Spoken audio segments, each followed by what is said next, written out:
As a means of guiding voters and ensuring that there is transparency on election day on June 28th and 23rd, officials from the Parliamentary Elections Office illustrated the process of how one votes. Before any vote is cast, every ballot box will be opened to show the presiding officers that it is empty and later locked until the end of the voting day. System Administrator at the Parliamentary Elections Office, Mr. Michael Millett, explains that there will be no indication on the ballot paper that would identify the voters. When the presiding officer collects this ballot, he has to tear off that portion.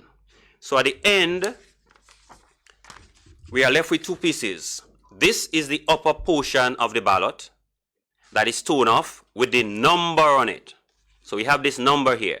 This portion is torn off with the presiding officer's initial. This is kept by the presiding officer.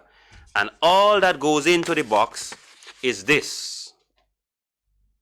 There is no marking on this to be able to identify anyone. Millett also explained the different options of voting and how a voter can make their mark.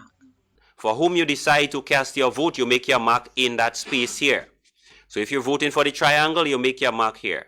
Some persons again might be looking for a box. We have promotion that is being done. Some of the candidates, when they do their flyers and so, they put a box and put an X inside the box. The law says you make a mark. It can be an X, it can be a tick, whatever, but preferably an X. But there is no box to look at to put your mark inside. So if you're voting for the triangle, you put your mark anywhere in that area. You're voting for this candidate, you put your mark in that area likewise. The system administrator says there are security measures put in place to ensure that people can identify an up-to-date voters list and to ensure that each ballot is counted correctly.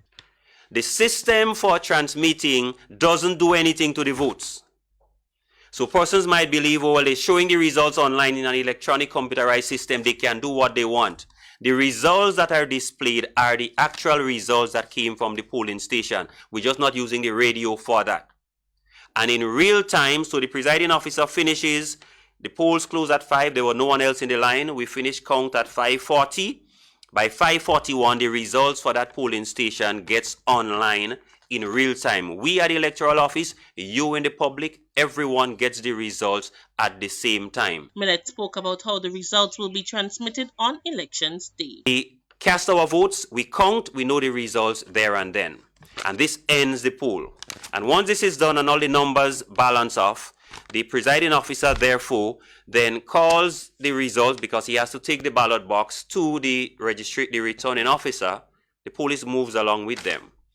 But he calls the results, phone the returning officer and say, here's what, I have concluded my polling station and this is my count. 1 for the pentagon, 2 for the triangle, 4 for the rectangle. This results then gets put into an electronic system. Canadians were also reminded that the results released following the elections are preliminary until the recount of the votes the following day. For GBN News, I am Rena Pett Thomas reporting.